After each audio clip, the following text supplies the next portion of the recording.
Back after the break. आप देख रहे हैं आज पाकिस्तान। जुमे की मुनासबत से जी आज सबको वीकेंड बहुत बहुत मुबारक। कई लोग वीकेंड के लिए they actually look forward to it कि अब कोई पार्टी करेंगे, फैमिली वालों के साथ टाइम गुजारेंगे। आजकल तो खैर गर्मी इतनी इंतहा को है कि आउटडोर और आउटिंग्स की तो बात ही मत कीजिए।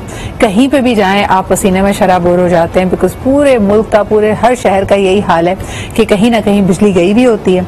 अगर आप खाने पीने के लिए भी बाहर निकलें तो रेस्टोरेंट में आधा वक्त लोग यही कंप्लेन कर रहे होते हैं कि भाईजान प्लीज अपना एसी सही कर दीजिए, चिलिंग प्रॉपर होनी चाहिए। So these are some of the realities of life. लेकिन मुझे लगता है कि अगर आपकी जिंदगी में इत्मीनान हो, अगर आप खुश हों, तो फिर कैसा भी मौसम हो, कैसी भी सूरत हाल हो, इंसान उसमें गुजारा कर लेता है। Because there is something which is validating you, which is bringing you joy. और जब ये चीज आपसे रुखसत हो जाती है और आपके रिश्तों में दरारें पड़ जाती हैं, तो आजकल हम देख रहे हैं कि यकीनन अलहदगी होना या तलाक होना बहुत कॉमन होता जा रहा है। एक जमाने में माशरती एक बहुत बोझ पड़ता था कि आपके लिए ये बहुत मायूब बात थी, एक्सेप्टेंस नहीं थी। चाहे वो लड़का हो या लड़की, अगर वो तलाक याफ्ता है तो उसके लिए माशरे में अपने आप के लिए स्टैंडिंग बनाना, लोगों से इज्जत एक्सपेक्ट करना मुश्किल हो जाता था। लेकिन विद टाइम हमने एक तरह से हमारे माशरे में एक्सेप्टेंस आई भी है। ये डिबेटेबल है कि इसके प्रोज एंड कॉन्स क्या हैं। कुछ लोग समझते हैं कि ये अच्छी तब्दीली है, कुछ लोग कहते हैं कि नहीं, ये अपने आप में बड़ी एक परेशान कुन बात है, क्योंकि पाकिस्तान में फैमिली सिस्टम शायद फेल हो रहा है along with other systems over है। लेकिन हमारा आज का मौजू ये है कि अगर, क्योंकि दीन भी, शरीयत भी आपको इजाजत देता है, पाकिस्तान का कानून भी आपको ये हक देता है कि अगर आपकी शादी नहीं निभाई जा रही हो या इरकंसाइलेबल आपके बीच में डिफरेंसेस हों तो आप तलाक ले सकते हैं। लेकिन तलाक के लिए अप्लाई करते हुए और अलहदगी जब इन प्रैक्टिस हो रही होती है तो what are some of the common mistakes? लोग गलतियां क्या करते हैं? क्या वो चीजें हैं जो उनकी डिवोर्स को मेसी बनाती है? और हमारे पास कानूनी राय और माशरती राय क्या मौजूद है कि उस वक्त अपने आप को कैसे संभाला जाए and how can we avoid these mistakes? So let's talk about that. हमारे साथ आज मौजूद है महविश दाऊद, जो कि माहिर नफ्सियात हैं। बहुत बहुत शुक्रिया महविश मौजूद होने के लिए। और आप ही के साथ तशरीफ रखते हैं ख्वाजा नवीद साहब, जो कि हमारे लीगल एक्सपर्ट हैं। He's seen a lot of these cases over the years in his practice and I'm sure he will add a lot of value to our conversation today. बहुत शुक्रिया ख्वाजा साहब मौजूद होने के लिए। ख्वाजा साहब, एक अगर कपल ये डिसाइड कर ले, एक तो होता है ना कि लड़ाई झगड़े में ही कई दफा इस बात की धमकी दे दी जाती है कि मैं तुम्हें तलाक दे दूंगा, मैं तुमसे तलाक ले लूंगी। नंबर वन, हम जब ड्रामे में ऐसा कोई सीन देख रहे होते हैं हम कहते हैं क्या जरूरत है ये सारी बातें पहले किसी को तनबीह करने की, ताकि तुम्हारे लिए मुश्किलात और बन जाएं। बहैसियत एक लॉयर के आप क्या मशवरा देते हैं किसी क्लाइंट को जिसने ये जहन बना लिया हो या फैसला कर लिया हो? पहले बैठकर बात करे या पहले कानूनी कार्रवाई करे और नोटिस भिजवाए? आप क्या तरीका उसको अपनाने को कहते हैं? देखिए, बात यह है कि हलाल चीजों में कहते हैं कि जो सबसे नापसंदीदा चीज है जी, वो तलाक है। यकीन। अच्छा, अब तलाक बाज़ औक़ात इट बिकम्स इनएविटेबल। शायर लुधियानवी ने कहा है कि तारुफ रोग बन जाए तो उसका भूलना बेहतर, तारुफ रोग बन जाए तो उसका तोड़ना, ताल्लुक बोझ बन जाए तो उसका तोड़ना अच्छा। वो अफसाना जिसे अंजाम पर तक लाना न हो मुमकिन, उसे खूबसूरत मोड़ देकर छोड़ना अच्छा। तो बजाय इसके कि लड़ते रहे। मैं आपको बताऊं, एक दफा रोटरी क्लब में मेरी स्पीच थी, तो मैंने वहाँ तकरीर में कहा कि जो ब्रोकन फैमिलीज के बच्चे होते हैं जी, वो हमारी जितनी क्रिमिनोलॉजी की किताबें हैं उसमें सोर्सेज ऑफ क्रिमिनल्स में एक छोटा सब हेडिंग होता है, चिल्ड्रन फ्रॉम ब्रोकन फैमिलीज। तो उस पर मैंने बड़ी लेक्चर दिया कि भाई ये किसी भी सूरत में तलाक को अवॉइड किया जाए। जब मैंने स्पीच खत्म की, खाना खाने लगे, तो एक साइकियाट्रिस्ट डॉक्टर थी, वो मेरे पास आई। तो उन्हें कहा कि सर आपकी बात अपनी जगह सही है, लेकिन मेरा एक्सपीरियंस ये है कि जो बच्चे रोज माँ बाप की लड़ाई देखते हैं और मारपीट देखते हैं तो वो ज्यादा डिस्टर्ब होते हैं बनिस्बत उन बच्चों के कि जिनकी वालदा जो है डिवोर्स ले लेती है या जो सेपरेशन हो जाती है। सर, लेकिन वही मेरा बुनियादी सवाल कि अगर ये फैसला आप कर चुके हैं तो पहले बैठकर दोबारा बातचीत करें, कोशिश करें कि उस उस रियलिटी को अवॉइड कर सकें, रिकंसिलिएशन। हमारा लीगल प्रोसीजर भी इतना ज्यादा अच्छा है इसमें कि even when a woman files खुला सूट, तो सॉरी मुझे आज थोड़ा जी जी जी, will give you a glass of water, बल्कि इनफैक्ट मैं चाहूंगी कि महविश अगर आप कंटिन्यू करो साइकोलॉजिकल एंगल से, खास तौर पे अगर खातून की अगर बात की जाए, बल्कि मर्द की भी बात की जाए, दोनों ही के लिए तलाक आसान नहीं हो सकती। रिश्ता अगर टॉक्सिक भी हो उसके बाद भी उसको खत्म करने के वक्त आपको तकलीफ बेशक बहुत ज्यादा होती है। उस वक्त बहैसियत एक माहिर नफ्सियात की आप अपने क्लाइंट को क्या मशवरा देती हैं? देखिए, इसके कॉन्सिक्वेंसेस तो ऑफ कोर्स बहुत ज़्यादा ही नेगेटिव होते हैं, क्योंकि फॉर द टाइम बीन आपको ऐसा लगता है कि आपकी जो एक इमेज होती है या जिस तरह से आप अपने आप को परसीव करते हैं, आपके नाम के साथ एक नाम जुड़ जाता है, आप एक मुख्तलिफ रोल में आ जाते हैं, तो वो एक आइडेंटिटी क्राइसिस का एक प्रॉब्लम वहाँ पर हमें दिखता है कि अब मैं विडो हो गई या अब मैं तलाकशुदा खातून के नाम से मतलब मुझे जाना जाएगा, सेपरेटेड इंडिपेंडेंट वुमन। यस, ठीक है। तो ये चीजें उनको उस टाइम बीन पे बहुत मुश्किल लगती है उससे कोप करना, लेकिन फॉर द टाइम बीन वो स्ट्रेस होता है। बट हमने जो अब तक की रिसर्चेस में देखा है, अब तक के हमने जो अपने एक्सपीरियंस में देखा है, उसमें हमें ये लगता है कि for the time being both of them suffer a lot, लेकिन लॉन्ग टर्म में ज्यादातर वो लोग फ्लरिश कर जाते हैं जिनकी क्वालिटी ऑफ मैरिज पॉजिटिव नहीं थी, यू नो। अगर जितना ज्यादा quality of marriage was negative या उसको उन्होंने नेगेटिव परसीव किया था, तो उनके लिए वो एक रिलीफ होता है। टाइम बीइंग में वो बहुत स्ट्रेस में होते हैं, ग्रीफ मोरमेंट वाले पीरियड में होते हैं, but after that long term में दे फ्लरिश अ लॉट। तो आप कह रही हैं कि इमीडिएट हमें अगर एक बहुत ही टॉक्सिक सिचुएशन से एक मर्द या औरत निकलते हैं तो इमीडिएट रिलीफ महसूस नहीं होता, उस वक्त एक आइडेंटिटी क्राइसिस बहरहाल रहता है and people need to identify that. कई दफा आप देखेंगे कि हमारे घरानों में लोग अगर अलहदगी जब उनकी हो जाती है, तलाक हो जाती है, तो ये काउंसलिंग के तौर पे कह रहे होते हैं कि भाई वो देखो ना, तुम्हें मारता था, आई थिंक तुम तकलीफ में थी, अब तो तुम्हें खुश होना चाहिए। वो खुशी इमीडिएट नहीं आ सकती, वो रिलीफ इमीडिएट नहीं आ सकता, क्योंकि आपके जहन पे बहुत बोझ होता है, आप ग्रीफ में भी हैं, आप मॉर्निंग में भी हैं, और जैसे ख्वाजा साहब भी कह रहे थे और महविश ने भी कहा कि आपके पर एक सोसाइटल प्रेशर भी है कि आपको जिस नजर से देखा जाएगा, आपको जैसे परसीव किया जाएगा, उसमें तब्दीली आ गई है। लेकिन Khwaja Sahab, if I may come back to you, documents, क्योंकि जब आप एक साथ जिंदगी गुजार रहे हैं, था कि हमारे जो बताया आपने रिकंसिलिएशन का जो प्रोसेस है जी, तो इवन खुला का सूट फाइल करने के बाद जो रिटर्न स्टेटमेंट आता है फर्स्ट डेट पे, उसके बाद जो पहली डेट पड़ती है उसको कहते हैं प्री ट्रायल। प्री ट्रायल का मतलब कि ट्रायल से पहले द फैमिली जज is duty bound to try to resolve the matter between husband and wife. बात बहुत छोटी छोटी बातें होती हैं। मेरे पास एक केस था, तो वो लड़का इस बात पे जिद था कि खुद गई थी और खुद आएगी, तो उस पर बड़ी बहस हो रही थी। वो देने को भी तैयार था, वो कहती सर लड़की खुद कैसे जाती है। अच्छा, this is very interesting that you pointed out, क्योंकि मैं कई घरानों में ये देखती हूँ कि अच्छा जी, आपकी आपस में लड़ाई हुई, झगड़ा इस नहज तक पहुंचा कि एक फरीक घर छोड़ के चला गया, चाहे वो लड़का हो या लड़की हो।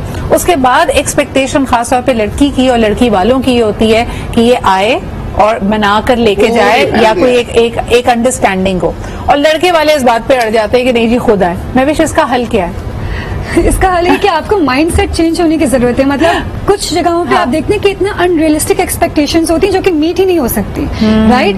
अगर मैं डिवोर्स के भी आपको फेजेस बताऊं तो सबसे पहला फेज इसका ब्लेमिंग से स्टार्ट होता है, जिसमें दो अगर पार्टीज हैं, मेल और फीमेल, हस्बैंड वाइफ, तो एक जरूर आपको ब्लेम से स्टार्ट करेगा। उसका एक्सपेक्टेशंस, उम्मीदें, ख्वाहिशें बहुत अनरियलिस्टिक होती हैं और सामने वाला बिल्कुल शॉक में जाता है और सरप्राइज हो जाता है कि यार ये मुझसे क्या एक्सपेक्ट करा है ऑल ऑफ अ सडन। मिसाल के तौर पे जैसे कि फॉर इंस्टेंस के जो मैं कहूंगा, जैसा मैं कहूंगा, you have to be the ideal partner, और कोई भी इंसान कभी भी आइडियल पार्टनर नहीं बन सकता। और इसका सबसे बड़ा कॉज सिद्रा हमारी फिल्म्स, मूवीज, हमारा सोसाइटी, हमारा जो एक हाइपोथेटिकल, हम कहते हैं ना कि एक हाइपोथेटिकल इमेज होती है कि यार इस तरह का पार्टनर होना चाहिए, बहुत फैंटेसीज, बहुत इमेजिनेशंस, ये सब वहां से रूट कॉज आ रहे हैं, राइट। तो अब इस स्टेज पे आके जब हम रोमांटिसाइज करते हैं इन सारे आइडियाज को, तो फिर एक्सपेक्टेशंस अनरियलिस्टिक बनना स्टार्ट हो जाती हैं। हमारी ख्वाहिशें फिर इस तरह की बनती हैं कि हम जो कहेंगे हमारी वो पूरी हो ख्वाहिशात, मेरे लिए वो ये करे, मेरे लिए वो करे, मैं जो कहूँ वो उसको माने। डोमिनेंट अगर मैं हूं तो मैं डोमिनेंट रहूं, चाहे वो फीमेल हो या मेल हो, it doesn't matter right now, right. ये सारी हमारी एक्सपेक्टेशंस। एंड देन फिर इन्होंने कहा कि अगर सेपरेशन भी हो गई, अब भी डिमांड ये कि वो आए, दैट्स लाइक एन ईगो। या तो फैमिली के मेल साइड से या फीमेल साइड से कि मेरी अना है कि भाई मुझे आके मनाएं। This is very interesting. और अना हर छोटी बड़ी चीज में आ जाती है कि भाई फिर आप मिल्कियत जताने लगते हैं। जो सामान अगर आपके गिफ्ट्स आपकी वेडिंग पे आप लेके आए थे, लड़के कहती कि ये सारी चीजें मेरी मिल्कियत की, ये वापस की जाए। दूसरी तरफ से भी हो सकता है इस तरह की बातें होंगी, जी हमने जो गिफ्ट दिए थे, हमने जो ज्वेलरी दी है वो वापस की जाए।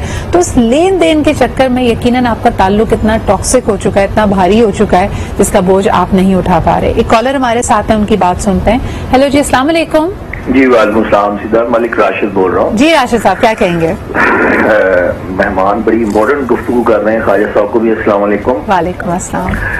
सिद्धार्थ, बड़ा अहम ये टॉपिक है, उससे ज्यादा ये हमारा बड़ा ही जो इशू है ये बहुत ज्यादा हमारा इम्पोर्टेंट है और इस पे बिल्कुल बात होनी चाहिए। लेकिन मैं ये देखता हूँ कि बिल्कुल इसको हमारे मजहब में भी बड़ा बुरा समझा गया है। लेकिन मैं एक बात पे हैरान हूं, हमें कुछ कंसेप्ट जो है वो रिविजिट और उन्हें हमें रीइंस्टॉल करने चाहिए। देखें, भाई बहनों में लड़ाई होती है, भाइयों में हो जाती है और अजीजों में हो जाती है, लेकिन मियाँ बीवी की लड़ाई ऐसी है जिसमें जैसे इंडिया पाकिस्तान की जंग है, दो पार्टियां बन जाती हैं और लड़के लड़की की तरफ से अलग अलग पार्टियां वो उनको सपोर्ट करते हैं लड़ाई में। इस लड़ाई को हम मुआशरती तौर पे इतना क्यों सपोर्ट करते हैं? इन दो रिश्तों को हम लड़ाकर ज्यादा तलाक तक बात लेकर जाते हैं, ऐसा हमारा कंसेप्ट बना हुआ है। खुदा के वास्ते उस फैमिली के लिए, उन बच्चों के लिए हमें सोचना चाहिए कि ये हम इस लड़ाई को, क्योंकि हर फैमिली में ये हाईलाइट होती है लड़ाई। बिल्कुल सही, बिल्कुल सही। और मुझे ऐसा लगता है कि झगड़ते वक्त मियाँ बीवी, एक तो लोग कहते हैं ना कि जी जहाँ प्यार होता है, आप साथ रहते हैं तो आपके इख्तिलाफात भी होंगे, आप झगड़ेंगे भी। दो चीजें बड़ी अहम है। झगड़े के दौरान ऐसा लगता है कि दोनों फरीक चीख पुकार तो कर रहे हैं और शायद ऊंची आवाज में अपनी बात कह भी रहे हैं, लेकिन there is actually no communication happening. यानी दोनों एक दूसरे की ना बात सुनने से, समझने से बिल्कुल कासिर होते हैं और सिर्फ शायद बात को सुना इसलिए जा रहा होता है या सहा इसलिए जा रहा होता है कि जवाबी हमला करना है। That's a complete communication breakdown. और जब आपकी कम्युनिकेशन नहीं होती तो नो रिलेशनशिप कैन फ्लरिश। और इसके साथ साथ जब ये मामलात इस नहज तक पहुंचते हैं कि आपकी गुफ्तगू से, आपके बात करने के अंदाज से रिस्पेक्ट चली जाए और दोनों फरीक एक दूसरे को डिसरिस्पेक्ट करने लगे, लान तान करने लगे, ऐसी बातें करें कि वो इतना डैमेज कर दे कि एक्चुअल इशू और एक्चुअल प्रॉब्लम से ज्यादा डैमेज बातों ने कर दिया हो, so that is also the end of a relationship. तो ये दोनों इश्यूज, रीजंस फॉर डिवोर्स क्या बनती हैं? देखिए जी, उसमें जो कॉमन हम अगर बात कर रहे हैं, फिजिकल अब्यूज है, डोमेस्टिक वायलेंस है, फाइनेंशियल अब्यूज है, पैसे ना देना, ना नफका ना उठाना। मेरे ख्याल में इसमें एक खातून को हर जगह से सपोर्ट मिल जाती है कि हाँ, this is not the right kind of environment. लेकिन एक नया ट्रेंड इस वक्त हम ये देख रहे हैं कि when both the partners are working और दोनों प्रोफेशनल लाइफ में है, कॉन्फिडेंट है, फाइनेंशियली इंडिपेंडेंट है, वहां पे ज्यादातर बात आ रही है जिम्मेदारी यानी रिस्पॉन्सिबिलिटी की। खातून अक्सर ये फील करती है कि वो बच्चों की जिम्मेदारी, घर की जिम्मेदारी में शायद अकेली है and she is not getting the companionship and the support. आप क्या कहेंगी इस पे महविश? अक्सर आप देखें झगड़े इस बात पे हो रहे होते हैं कि हम दोनों काम करते हैं, दोनों जॉब पे जाते हैं, लेकिन बच्चों को स्कूल ले जाना मेरी जिम्मेदारी, वापस लाना मेरी जिम्मेदारी, खाना बनाना मेरी जिम्मेदारी। Why is it that he is not playing his part? See, this complaint is very genuine, right? But अगर हम इसको थोड़ा सा हिस्ट्री में जाएं तो एक ट्रेडिशनल बिलीफ यही हमें दिखता है, या एक ट्रेडिशनल सॉर्ट ऑफ हम कह सकते हैं कि जो हमें हमारी सोसाइटी में हमें नजर आता है कि औरतों को एक स्पेसिफिक टास्क दे दिया गया, चाहे आप जितने भी इंडिपेंडेंट क्यों ना हो जाएं, बच्चों को ग्रूम करना, उनको उनकी देखभाल करना एंड घर को संभालना is the only role that women has to play. So we have to understand कि जब आप एक मैरिज लाइफ में होते हैं, and that what I also try my best कि हम अपने क्लाइंट्स को समझाएं कि it's a shared responsibility. It doesn't matter कि आप मेल है और आप फीमेल हैं। When you come into the marriage और जब बच्चों की बात आती है तो इट्स अ कंबाइंड रिलेशनशिप, जिसमें कंबाइंड कंपेनियनशिप के साथ साथ एक मेंटालिटी अगर आपकी हो ना कि हमें बच्चों के लिए अपनी जिम्मेदारियां पूरी करनी है। We are team, we are not separate, we are not separated. हमें साथ मिलके इस टास्क को पूरा करना है, इस रिस्पॉन्सिबिलिटी को पूरा करना है, रिगार्डलेस ऑफ व्हाट सोसाइटी ने हमें बहुत पहले से बताया है। एब्सोल्युटली। एक जो आजकल कॉमनली साइटेड मैं देखती हूँ कि जब तज्जिया हो रहा होता है, डिस्कशन हो रही होती है, लोग कहते हैं तलाक की एक बड़ी वजह है अनरियलिस्टिक एक्सपेक्टेशंस। आपने अपनी प्रैक्टिस में क्या ये नोटिस किया है कि मर्दों की और खवातीन की भी अपने पार्टनर से जो तवक्कुआत हैं वो अनरियलिस्टिक हैं, और इसको आप कैसे शुमार करेंगे? असल में यहाँ जो बात है ना आपने की है बड़ी ही जेन्युइन है अब ये क्लासेस की बात है, देयर आर सर्टेन क्लासेस के उसमें जी अमेरिका जाना है वेकेशन में, बेगम कह रही है जी स्विट्जरलैंड जाना है, हस्बैंड कह रहे नहीं अमेरिका में मेरी बहन रहती है वहां जाना है, ये झगड़े हैं। अच्छा, फिर घर में इस बात के है कि वो प्रेडो लेके निकल गया है और मैं अब छोटी गाड़ी में नहीं जाऊंगी, इन बातों के बड़े झगड़े हैं। तो ये एक वो क्लास की बात है। अच्छा, ये तो हाई क्लास हो गई। हमारा जो हमारा मेजोरिटी तबका है वहाँ पे तो ये हो रहा है कि तुम घर पे टाइम पे आ जाओ। अब क्योंकि घर में सास भी है, नंद भी है, मुझे एक आइसक्रीम की कोन खिलानी, बाहर ले जाओ, वो नहीं कर सकते। गए तो फिर और दूसरा फड्डा है कि सास कह रही है अच्छा जी तुम तो जोरू के गुलाम हो, पहले तुम 10 घंटे काम करके आओगे, फिर इसके साथ बैठोगे तो हमें कब वक्त दोगे। आई थिंक आदमी के वक्त के ऊपर भी तो बहुत, और तवज्जो के ऊपर भी तो झगड़े बहुत हो रहे हैं, बहुत ज्यादा है इस बात के ऊपर कि मुझे इग्नोर कर रहा है। हाँ, वो कहते हैं you are killing me with ignorance. हाँ, और कभी माँ के कहने पे कर रहा है। तो माँ का तो आ ही जाता है ना इल्जाम 100%, बंदा कुछ भी ना करे जी, वो जब तक मर नहीं जाती तो उसका नाम बेचारी का चलता रहता है। अच्छा जी, एक कॉलर हमारे साथ है, उनसे बात करते हैं। हेलो, अस्सलाम वालेकुम। जी अल्हम्दुलिल्लाह। कौन सा, आप कहाँ से बात कर रहे हैं? शेहाद जैसे कराची से। जी सर, क्या कहेंगे? देखिए, मसला ये है बीवी और मियाँ का कितना मोहतरम और इतना तकद्दुस वाला रिश्ता है। जब तक मियाँ बीवी को एक एक्सेप्ट नहीं करता, उसकी इज्जत और रिगार्ड नहीं करेगा, इसी तरह बीवी भी। मसला कहाँ, एक गरीब गुरबा, आप देखिए जितना निचला तबका है वहाँ तो औरत को बिल्कुल गुलाम से भी नीचे रखा जाता है। उनके गाँव देहात में फसल काट के आती है, फिर वो करती है, उसके साथ वो असर रखते हैं। जब तक आप ये देखिए, आपके अंदर मियाँ बीवी का दो ही रखते हैं, तो उनको एक्सेप्ट तो करो। अच्छा, माँ बाप का भी शिकवा अलग शुरू हो जाता है। वो लड़का बेचारा पहले 11 बजे रात को आता था, कोई अरे भाई बीवी आई तो 7 बजे आएगा, क्यों नहीं आएगा, लेकिन वहाँ पर अब तुम 7 बजे क्यों आए। तो ये सब चीजें होती है। आप एक्सेप्टेंस, हमारे यहाँ किसी को कोई एक्सेप्ट करने को तैयार नहीं है। रियाज साहब, मुझे ये बताइए कि वैसे तो हम बड़ी कम्युनिकेशन की बातें करते हैं ना, जब खातून से कहा जाए कि तुम भाई अपने शौहर को बताओ कि तुम्हें क्या चीज प्रॉब्लम कर रही है या तुम्हें क्या बात उसकी बुरी लग रही है, तो मर्द अक्सर कहते हैं कि भाई ये हर वक्त शिकायत करती रहती है। यानी खातून अगर कोई भी अपनी कंसर्न वॉइस करती है तो मर्दों का या उनके हस्बैंड का आपस में यानी वापस में जवाब यही आता है कि I am very upset with the fact कि ये हर वक्त नैग कर रही है, शिकायत कर रही है। इस पे आप कुछ कहेंगे? जी बिल्कुल। आप देखिए, खातून किससे शिकायत करे तो किससे जाके करे, पड़ोसियों से करे, किससे करे। आप देखिए, इंसान को भी अल्लाह पाक ने कहता है, अल्लाह पाक के आगे रोता आदमी, तो कहीं तो जहाँ वो समझता है कि ये मेरा मसले का हल करेगा, तो वो बेचारी कहाँ जाके। हमारे यहाँ तो डोमिनेंसी अजीब सी रखी गई है कि नहीं, मर्द जो मर्जी, और मर्द के साथ ही बातें वो होती है, प्रॉब्लम हो जाती है। लेकिन ये दोनों को एक दूसरे का रिगार्ड करना पड़ेगा, तो ये कायम रहते हैं, वरना नहीं रहते। बिल्कुल सही कह रहे हैं, बहुत बहुत शुक्रिया हमारे साथ मौजूद होने के लिए। सिचुएशन ये भी है जी, वो बात जिसका सारे फसाने में जिक्र न था, वो बात उनको बहुत नागवार गुजरी। वाह, क्या बात है। लेकिन ख्वाजा साहब, एक सवाल मैं महविश से करना चाहूंगी। महविश, खवातीन एक अक्सर मिस्टेक ये करती हैं, क्योंकि वक्त, तवज्जो, जिम्मेदारी की अगर बात हो रही है, कि मोहब्बत और ख्वाहिश, यानी जिसको अंग्रेजी में कहा जाता है कि लव वर्सेस डिजायर, लव आपका शिकायतों से, लड़ाई झगड़े से खत्म नहीं होता। तभी हम देखते हैं कि तलाक के बाद भी एक झुकाव दूसरे शख्स की तरफ है। आप अपने एक्स हस्बैंड के बारे में भी लोग सोच रहे होते हैं, एक्स वाइफ को भी ट्रैक करने की कोशिश कर रहे होते हैं। खासतौर पर अगर आप को पेरेंटिंग में है तब तो काफी चीजें उस रिलेशनशिप की इंटैक्ट रहती हैं। लेकिन जब आप रोजमर्रा जिंदगी में आते हैं, जब आपके पास आपका ऑफिस भी है, आपकी दूसरी जिम्मेदारियां हैं, तो अक्सर दोनों पार्टनर्स कंप्लेन ये करते हुए नजर आते हैं कि जो डिजायरेबिलिटी थी कि भाई एक दूसरे के साथ वक्त गुजारना है, बातचीत करनी है, क्वालिटी टाइम गुजारना है, वो उसकी नीड कम हो जाती है आपके साथ, आपके ख्याल में विद टाइम? विद टाइम ये डिपेंड करता है पर्सन टू पर्सन, ठीक है, और डिपेंड करता है आपके माशरे में आपको सपोर्ट कितना मिल रहा है। अगर हम इसको आफ्टर डिवोर्स की बात करें, अगर आपके पास ऐसे फ्रेंड्स हैं, आपकी फैमिली बड़ी सपोर्टिव है, तो आपके वो डिजायर, आप फिर अपने आप को बहुत सी डिफरेंट प्लेसेस में इन्वॉल्व करना स्टार्ट कर देते हैं। हाउएवर, अगर आप कंप्लीटली अलोन हो जाते हैं, आपकी फैमिली आपको डिसरिगार्ड कर देती है कि आपने ये क्यों अलग हो गए, आपने क्यों ये डिसीजन लिया, and you have no support at all, then what about within the marriage? यानी अगर एक कपल है जिसको कहते हैं ना हनीमून इज ओवर, पहले 1 साल तो आप इनसेपरेबल हैं, आपने हर डिनर में भी साथ जाना है, आपकी डेट नाइट भी है और आप एक दूसरे के साथ वक्त गुजार रहे हैं, चाय की प्याली पे भी अच्छी गपशप लग रही है, but with time when you have children and when you have responsibilities, couples का वो जो अपना एक साथ में टाइम होता है, एक डिजायरेबिलिटी होती है, क्या वो कम होती है? मैं ये कहूंगी कि डिपेंड करता है अगेन, क्योंकि मैंने ऐसे सीनियर कपल्स देखे हैं जो कि हर साल अपनी वेडिंग एनिवर्सरी को बहुत खुशी से मनाते हैं। ठीक है, एक टाइम पे मेरे पास 70 इयर्स के 2 कपल्स आए थे, एक हमारी वर्कशॉप थी उसमें। So there are examples Sidra, so मैं ये नहीं कहूंगी कि बिल्कुल ऐसा होता है, ऐसे बहुत से कपल हमारे पास लाइव एग्जाम्पल्स हैं जो कि बहुत अच्छे से अपनी लाइफ को कोशिश करते हैं कि उसको वैसा ही रखें जैसे वो हनीमून पीरियड का था। So it all depends on you कि आपके लिए वो पर्सन कितना इंपॉर्टेंट है।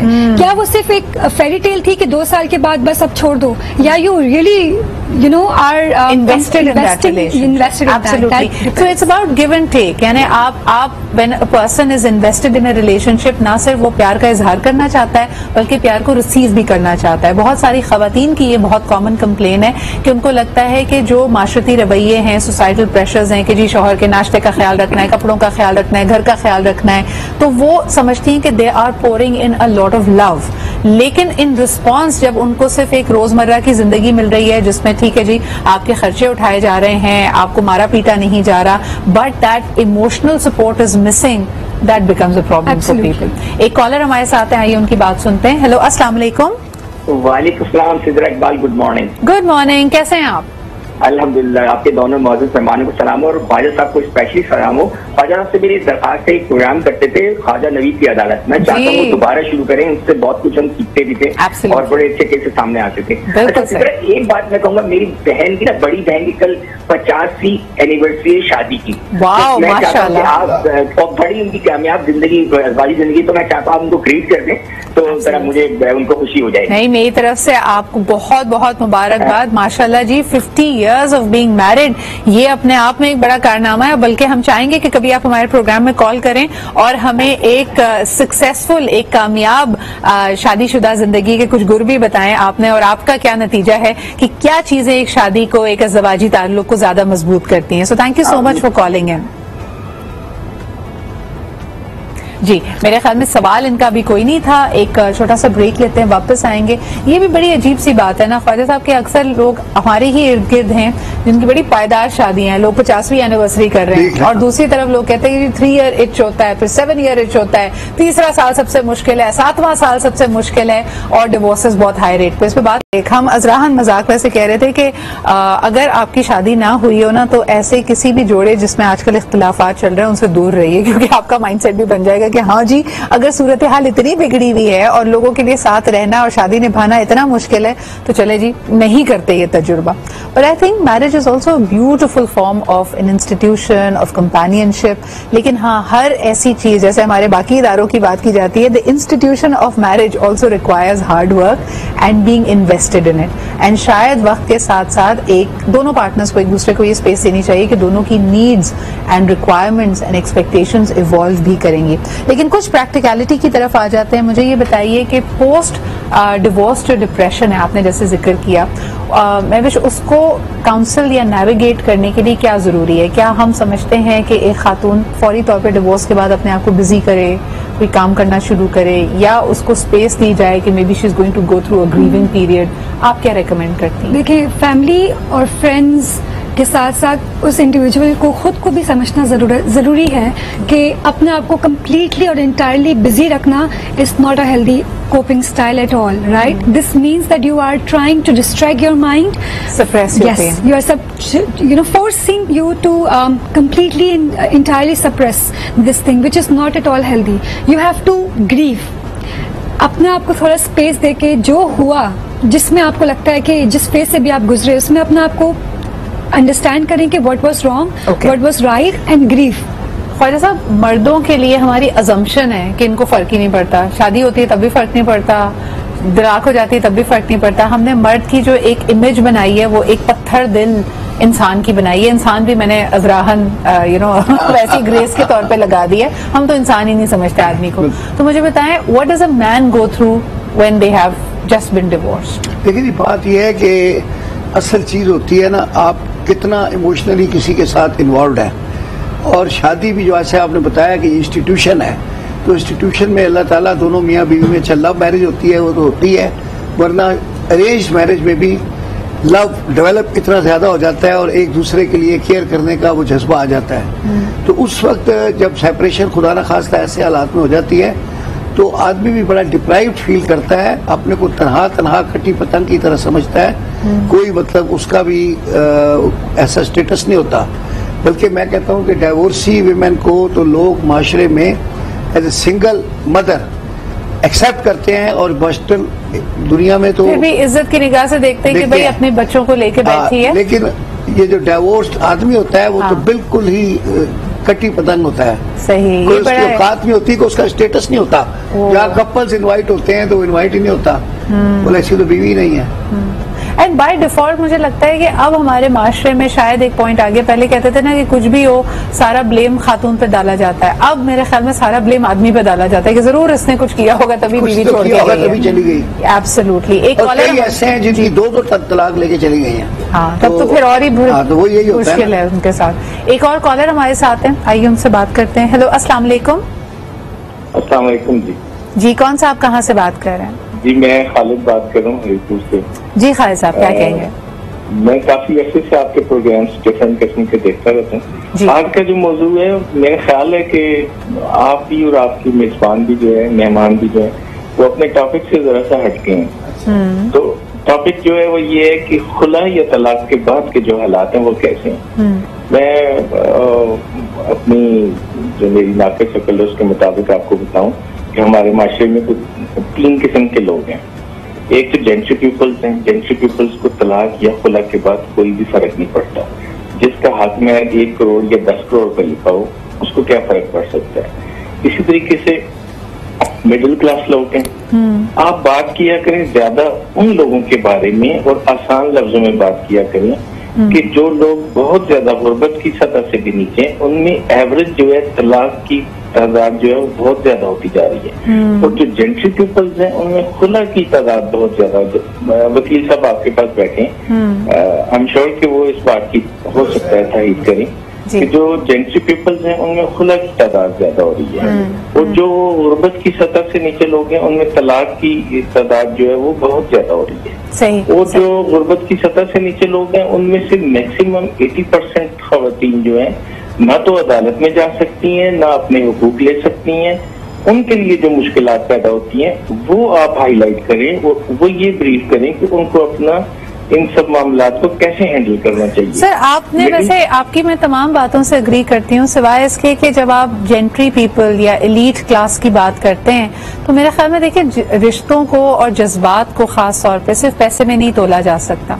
आप उसको सिर्फ एक ही जाविये से देख रहे हैं कि जी अगर हक महर करोड़ रुपए रखा है, फैमिली अच्छी खाती पीती है, घर में 3-4 गाड़ियां हैं, दौलत की रेल पेल है, तो शादी टूट जाना या अज़दवाजी जिंदगी में इतना बड़ा ब्रेक या ब्लॉक आना, उससे दोनों पार्टीज को फर्क नहीं पड़ा। I think that's a very flawed way of looking at it. ये अपने आप में हमारा एक क्लासिज्म है। भी उड़ जाए, नहीं सर, ये क्लासिज्म है ना कि हम ये कह रहे हैं कि बंदा 3 दिन उदास रहता है। कई लोग मैंने देखा खाना नहीं खाते। या कुत्ता गुम हो गया तो सारा दिन गलियों में घूमते रहते हैं, मेरा कुत्ता मिल जाएगा। हाँ, बिल्कुल सही। बहुत बहुत शुक्रिया सर लेकिन कॉल करने के लिए। मेरे ख्याल में आपकी राय ये थी कि ज्यादा उनकी बात की जाए जिनके लिए शायद कोर्ट्स तक रसाई या तलाक हासिल करने का जो पूरा प्रोसेस है वो बहुत मुश्किल है। आपने कहा जहां खवातीन एम्पावर्ड हैं, अपनी नौकरियां कर रही हैं, शायद खुला की शरह इसलिए ज्यादा है क्योंकि वो वॉइस कर सकती है। हम ऑफलाइन भी एक बात कर रहे थे कि जब खवातीन अपनी तवक्कुआत, अपनी रिक्वायरमेंट्स, अपनी नीड्स और स्टैंडर्ड्स के बारे में कम्युनिकेट करती हैं तो काफी हद तक हमारा माशरा किसी भी क्लास में, मर्द इसके लिए तैयार नहीं है। उनको ये बात शिकायत लगती है, उनकी अना को चोट लगती है और उनको लगता है कि शायद ये खातून हमारे साथ खुश नहीं है। और उसको फिर ऑब्वियसली मुख्तलिफ तरीके होते हैं। कुछ लोग या तो खुश करने की कोशिश करते हैं, अपनी मैरिज पे वर्क करते हैं, और अगर वहां पे मोहब्बत नहीं है या मुश्किलात बहुत ज्यादा हैं तो ये शादी खत्म हो जाती है। लेकिन ये तसव्वुर करना कि जी खुला की बढ़ने की वजह इसलिए क्योंकि दौलत बहुत ज्यादा है, this will be an exaggeration as well. Coming to your last point, जहां आपने कहा कि तलाक की शरह मिडिल क्लास और लोअर मिडिल क्लास में ज्यादा है, वहां पे भी अना और ईगो के मसाइल है, वहां पे माशी मसाइल हैं, वहां पे हम ये देखते हैं कि अगर एक मर्द अपनी जिम्मेदारी पूरी नहीं कर रहा और उसके साथ साथ उसका रवैया भी बुरा है, मारपीट है, तो मेरे ख्याल में फिर वहां पे कोई रास्ता नहीं बचता सिवाय इसके कि लोग तलाक लेके अलहदा हो जाएं। लेकिन जी ये टॉपिक इतना वसी है कि इस पे एक वक्त में बात करना मुश्किल होगा। We try to do as many areas as possible. Khwaja Sahab बहुत बहुत शुक्रिया।